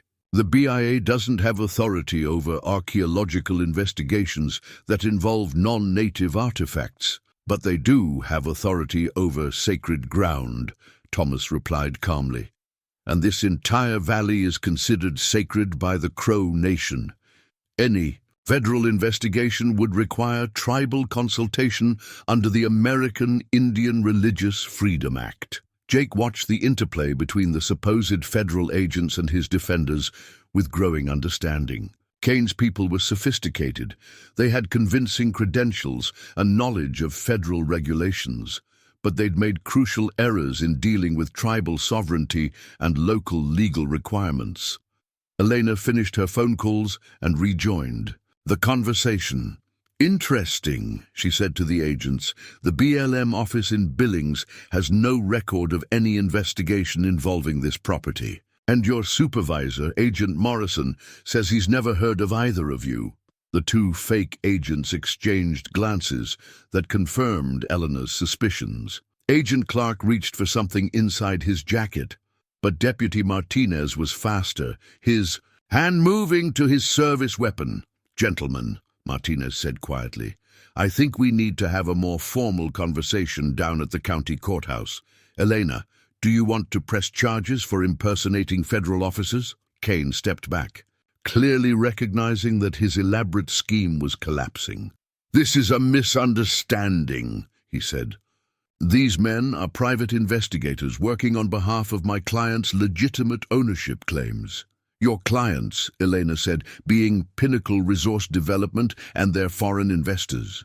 Kane's confident facade cracked completely. "How did you know about Pinnacle?" Elena smiled grimly. "Because responsible lawyers do their research. And what I found is that Pinnacle has been systematically acquiring mineral rights throughout this region, using shell companies, fraudulent legal claims, and intimidation tactics that would make organized crime proud." Thomas stepped closer to Kane. "You made a mistake when you tried to use fake archaeological claims to steal sacred ground. That's not just fraud. It's a violation of federal laws protecting tribal religious freedom." Jake felt a sense of momentum building. Kane's sophisticated operation was unraveling because his people had underestimated the legal knowledge and community connections of the people they were trying to intimidate. But Kane wasn't finished yet. "You people have no idea what you're interfering with," he said, his voice losing all pretense of friendliness. "This mineral deposit is worth hundreds of millions of dollars. You think a failed rancher and a broken-down donkey can protect it from people who have those kinds of resources? No," Jake said quietly, "but I think a community can." As if summoned by Jake's words, more vehicles began arriving at the cabin. Sarah's friends from the Antique Dealers Association, Thomas's relatives from the reservation, local ranchers who'd heard about the situation, and even some tourists who'd been drawn by the unusual concentration of activity in the remote valley. Word had spread through the local networks that always exist in small communities. People looking out for each other, sharing information, and gathering when one of their own needed support. Kane's attempt to isolate Jake had backfired, bringing together a coalition of people who might not normally collaborate, but who shared a common interest in protecting their community from outside exploitation. Deputy Martinez looked at the growing crowd, then at Kane's surveillance team, and made a decision. "Mr. Kane, I'm ordering your people to clear the roadblock immediately. This is harassment, and it's interfering with traffic on a public road." Kane looked around at the assembled community members, at the exposure of his fake federal agents, and at the legal documents that proved Jake's legitimate ownership of the mineral rights. His careful plan was disintegrating, but Jake could see, in his eyes, that he wasn't giving up. "This isn't over," Kane said.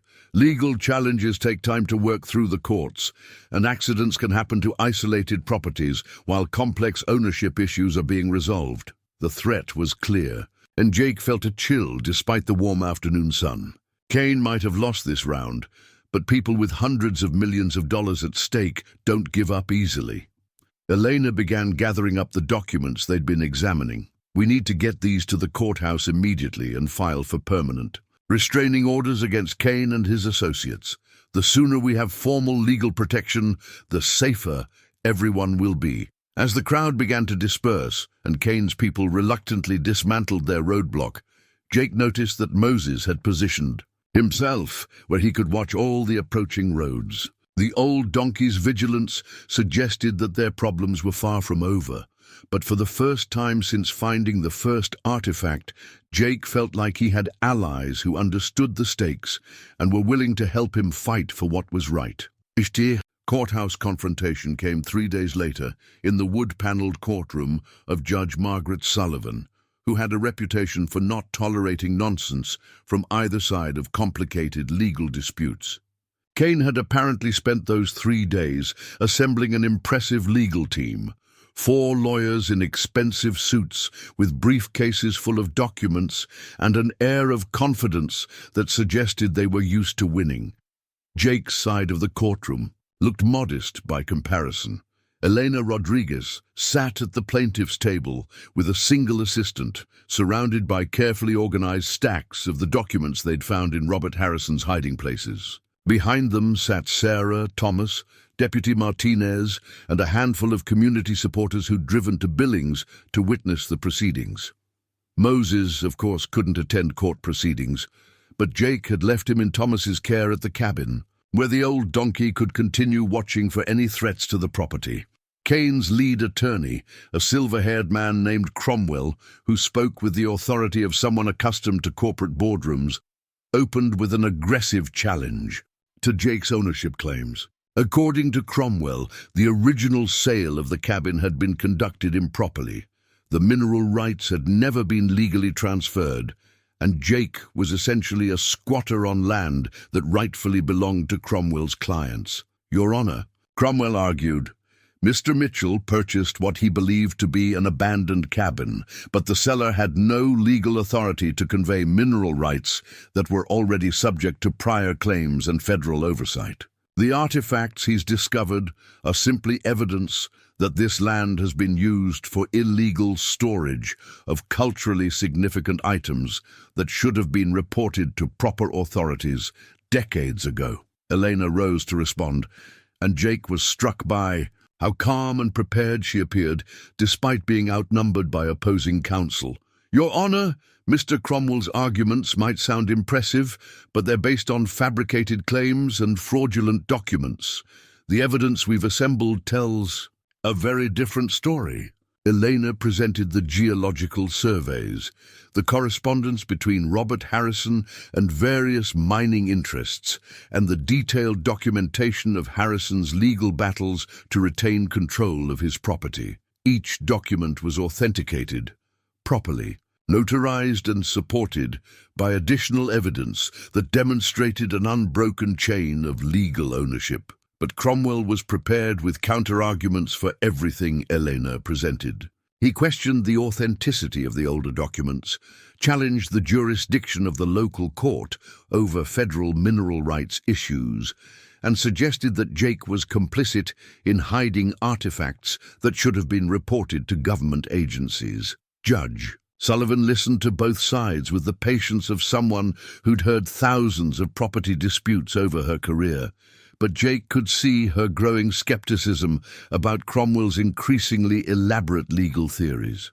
Mr. Cromwell, Judge Sullivan interrupted during one particularly convoluted explanation, are you suggesting that this court doesn't have jurisdiction to determine property ownership within its own county? Not when federal interests are involved. Your Honor, the mineral rights in question fall under federal oversight due to their strategic importance to national security. Eleanor immediately objected. Your Honor, there's no evidence of federal interest in this property. The supposed federal agents who appeared at Mr. Mitchell's cabin were revealed to be private investigators with fraudulent credentials. That's when Cromwell made his crucial mistake. Those men were working on behalf of legitimate federal contractors who have been monitoring this situation for national security reasons. Judge Sullivan's eyebrows rose. Are you telling this court that your clients are connected to individuals who impersonated federal officers? Elena seized the opening. Your Honor, I believe Mr. Cromwell just admitted that his clients were involved in federal crimes. Impersonating federal agents is a felony, as is using fraudulent government documents to intimidate property owners. Cromwell realized his error immediately, but it was too late to take back his words. Judge Sullivan made a note on her legal pad and fixed Cromwell with a stare that suggested his credibility had just taken serious damage. That's when Elena played her final card, the document that Moses had led them to just that morning, in one last hiding place that the old donkey had been saving for when it was most needed. Your Honor, Elena announced, I'd like to present one final piece of evidence that definitively resolves all questions about mineral rights ownership on this property. Elena approached the bench with a document that Jake had never seen before, an Original mining claim certificate dated 1962, signed by Robert Harrison and properly filed with both county and federal authorities. The certificate clearly established Harrison's exclusive right to all mineral extraction on the property, and the language was unambiguous about those rights transferring with any sale of the land. Judge Sullivan examined the certificate carefully, checking the seals, signatures, and filing stamps that proved its authenticity. "Mr. Cromwell, do your clients have any documentation that supersedes this mining claim certificate?" Cromwell's confidence evaporated as he realized that all of his elaborate legal arguments meant nothing in the face of a properly filed and authenticated mining claim. "Your Honor, we would need time to research the validity of that document. The document appears to be authentic and properly filed," Judge Sullivan replied. "Do you have evidence to the contrary, or are you simply requesting a delay to manufacture?" "Some?" Elena pressed her advantage. "Your Honor, this certificate proves that Robert Harrison held legitimate and exclusive mineral rights to this property from 1962 until his disappearance in 1989. When Mr. Mitchell purchased the property, those rights transferred to him automatically as part of the sale." Judge Sullivan reviewed all the evidence one more time, then rendered her decision with the authority of someone who'd reached the limits of her patience with legal maneuvering.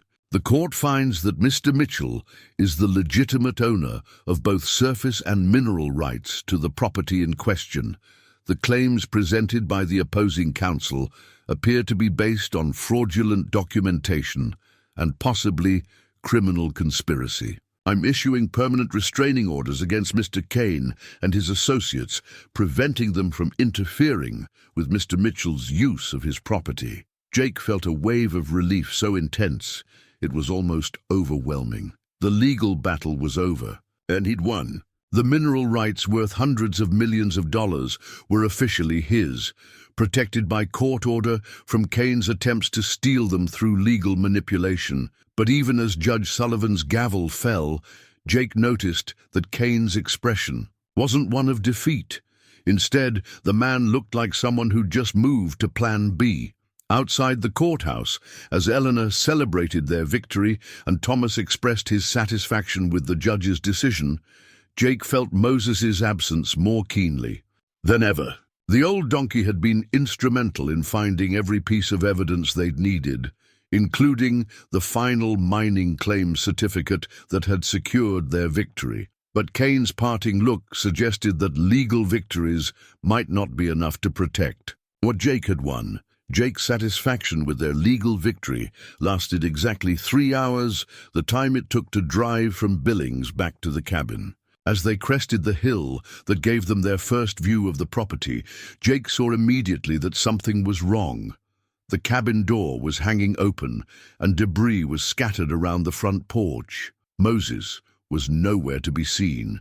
Jake was out of the truck and running before Elena had even brought the vehicle to a complete stop. "Moses!" he called, his voice carrying across the empty valley. "Moses!" The inside of the cabin looked like it had been hit by a tornado. Every hiding place they'd discovered had been torn open, the remaining artifacts scattered or missing entirely. The fireplace stones had been pried apart, the floorboards ripped up, and even the cast-iron stove had been moved again, this time with no regard for the damage caused to the surrounding structure. But it was the silence that worried Jake most. In all the years he'd owned Moses, the donkey had never failed to greet him when he returned from any absence, no matter how short. Thomas found the first sign of trouble near the tree line behind the cabin. Scuff marks in the dirt that looked like someone had been dragged. Elena discovered Moses's lead rope cut cleanly with a sharp blade and discarded near the access road.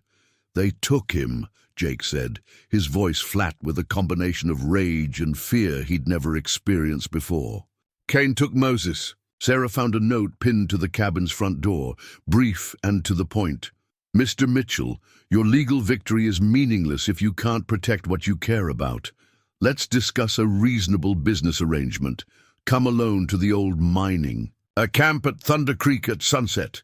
Bring the mineral rights documentation." Thomas studied the note with obvious anger. This man has no idea what he's dealing with. Taking an animal from sacred ground, that's not just theft. It's a violation of natural law. Elena was already on her phone with Deputy Martinez, but Jake could hear from her side of the conversation that law enforcement options were limited. The old mining camp was in a remote area with multiple escape routes, and Kane apparently had enough manpower to make a direct law enforcement approach dangerous for Moses. "This isn't about the money anymore," Jake said quietly. "This is personal now." As the afternoon wore on, Jake found himself thinking about the years he and Moses had spent together. The donkey had been with him through the worst period of his life: Maggie's illness, the loss of the ranch, the desperate poverty that had led him to this cabin. Moses had never wavered in his loyalty, never complained about the reduced circumstances, never failed to provide the quiet companionship that had kept Jake from giving up entirely. And now Kane was using that loyalty as a weapon. As sunset approached, Jake prepared for what he knew would be a confrontation that had nothing to do with legal documents or property rights. He left the mineral rights papers with Elena, along with instructions to continue fighting for the land's proper development, regardless of what happened at Thunder Creek.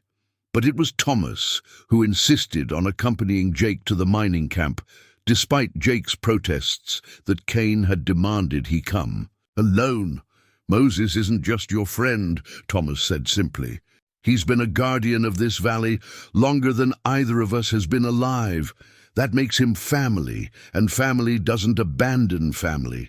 The old mining camp at Thunder Creek was exactly the kind of place someone would choose for a criminal rendezvous. Remote, with multiple escape routes, and surrounded by terrain that would make pursuit difficult. The remains of 1920s-era mining equipment scattered around the site provided plenty of cover for anyone who wanted to remain hidden. Kane was waiting near the ruins of what had once been the mine's main building, but Jake could see armed men positioned in the rocks above. Moses stood beside Kane, apparently unharmed but clearly distressed. The old donkey's head came up immediately when he saw Jake approaching, and he let out a bray that conveyed both relief and warning. "Mr. Mitchell," Kane called as Jake approached. "I'm glad you could make it. I think we can reach a mutually beneficial arrangement." "Let Moses go first," Jake demanded. "Then we'll talk." Kane smiled. "I'm afraid that's not how negotiations work. You see, I've invested considerable time and resources in acquiring the mineral rights to this property. Your legal victory this morning was impressive, but ultimately irrelevant." "The court ruling is final," Jake replied. "You can't overturn a federal judge's decision with threats and theft." "Can't I?" Kane gestured to his men in the rocks above. "Accidents happen in remote mining camps, dangerous places, full of unstable structures and hidden shafts. If something tragic were to happen to you here and the mineral rights documents were to disappear, well, your legal victory becomes meaningless." That's when Jake noticed something that Kane had apparently missed. Moses's collar, the simple leather collar that Jake had put on the donkey years ago, was still there. But now Jake could see that attached to it was a small brass tag he'd never noticed before. As Moses moved restlessly beside Kane, the tag caught the last rays of sunset and flashed a brief signal. The tag was engraved with coordinates, geographic coordinates that probably marked the location of Robert Harrison's original Spanish treasure. Cash, the one that was worth far more than anything they'd found in the cabin's hiding places. Moses had been wearing the location of the real treasure around his neck for years, waiting for the right moment to reveal it. And that moment, Jake realized, was now. "You want to make a deal?" Jake asked Kane. "Then let's talk about the real treasure, the Spanish cash that Harrison found in 1962. Moses knows where it is." Kane's eyes sharpened with interest, but before he could respond, Thomas appeared from behind the mining equipment ruins with Deputy Martinez and 2 tribal police officers. They'd approached through a route that Kane's men hadn't been watching, and suddenly the tactical advantage had shifted. Marcus Kane Martinez announced. "You're under arrest for kidnapping, extortion, and impersonating a federal officer." The arrest was swift and decisive.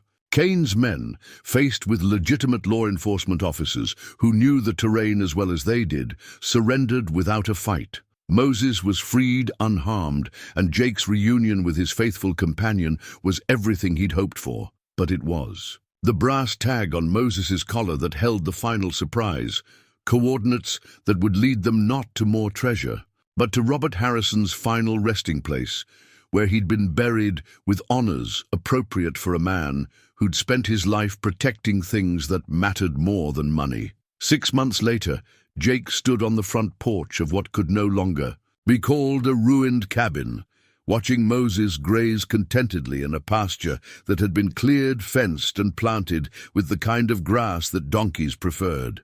The transformation of the property had been remarkable, but it was nothing compared to the transformation of Jake's life. The mineral rights that had made him wealthy beyond his wildest dreams were being developed exactly as Robert Harrison had envisioned, through a partnership between Jake's newly formed company, the Crow Nation, and a sustainable mining consortium that prioritized environmental protection and community benefit over maximum profit extraction. The rare earth minerals beneath the valley would help power the clean energy revolution, but they would be extracted in a way that honored both the land and the people who called it sacred. Sarah emerged from the cabin carrying 2 cups of coffee, and Jake accepted his with the comfortable familiarity of someone who no longer lived alone. Their relationship had grown naturally from their shared experience of fighting Kane's attempted theft, and Jake had discovered that having money made it easier to court a woman properly, but it was their mutual respect for history and craftsmanship that had made their partnership work. "The installer called," Sarah said, settling beside Jake on the porch swing he'd built from reclaimed timber salvaged from the cabin's original structure. "He'll be here this afternoon to put up the new sign." Jake smiled, anticipating the moment when the final piece of the property's transformation would be complete.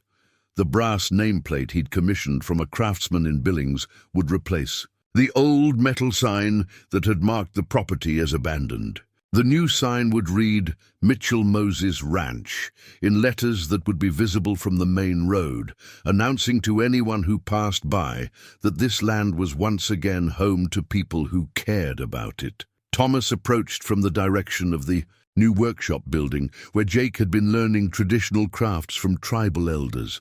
The older man moved with the satisfaction of someone whose long advocacy for cultural preservation had finally found practical expression. "The arrowhead collection is ready for the ceremony tomorrow," Thomas announced.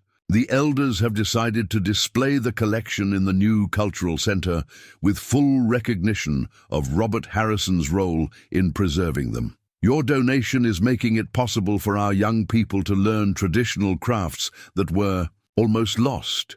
The cultural center was one of Jake's favorite uses of his newfound wealth. Rather than simply returning the Native American artifacts to tribal storage, they'd worked together to create a living museum where traditional skills could be taught and practiced.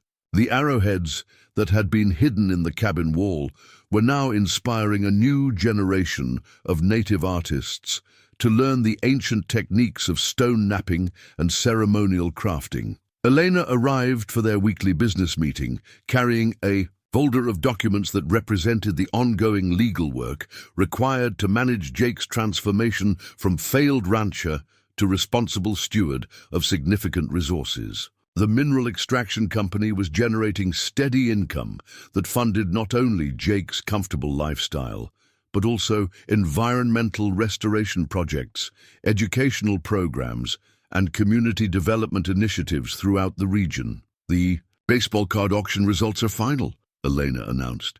"The 1952 mantle card brought $87,000, and the entire collection exceeded our estimates by 40%. The proceeds have been transferred to the scholarship fund as you requested." The scholarship fund was another of Jake's favorite projects, using the money from Robert Harrison's son's baseball card collection to fund college educations for local students who were interested in sustainable resource development, environmental protection, or cultural preservation. It seemed like the kind of thing that would have made both Robert Harrison and his son proud. But it was Moses who remained the center of Jake's new life. The old donkey had adapted to prosperity with the same grace he'd shown during their poorest days, accepting his new barn, improved pasture, and regular veterinary care as simply another change in circumstances that required patient adjustment.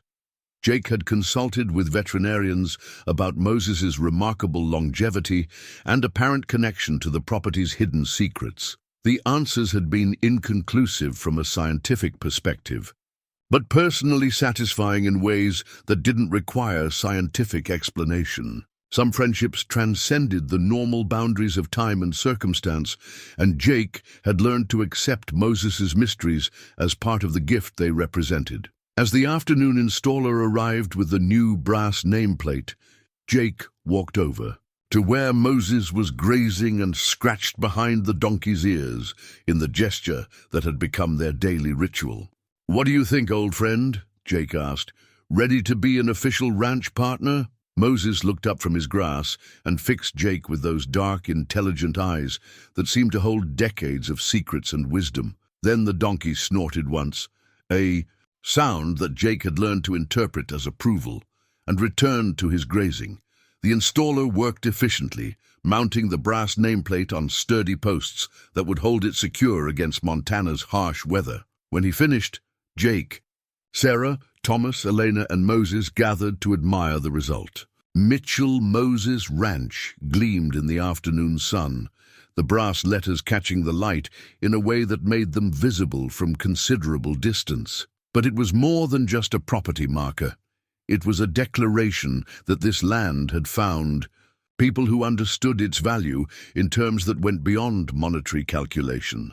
As the sun set over the valley, painting the mountains in shades of gold and purple that never failed to take Jake's breath away, he reflected on the journey that had brought him from desperate poverty to purposeful prosperity. The dollar he'd spent on a ruined cabin had purchased not just property, but a chance to build something meaningful from the wreckage of his previous life. Moses wandered over to stand beside Jake as they watched the day end, and Jake realized that the old donkey had been right all along. The real treasure had never been the artifacts hidden throughout the cabin, valuable as they were. The real treasure was the opportunity to use unexpected good fortune in ways that honored the past, served the present, and protected the future. In the growing darkness, the brass letters of the ranch sign caught the last rays of sunset and flashed once more, as if signaling to travelers on the distant road that this place offered something rare in the modern world, a home where loyalty was valued above profit, where history was preserved rather than exploited, and where an old cowboy and his faithful donkey had found a way to turn a dollar investment into a legacy worth passing on. The Mitchell Moses Ranch was more than just a new beginning. It was proof that sometimes the most worthless things in life contain the most valuable possibilities, waiting for the right person to find them and understand their true worth.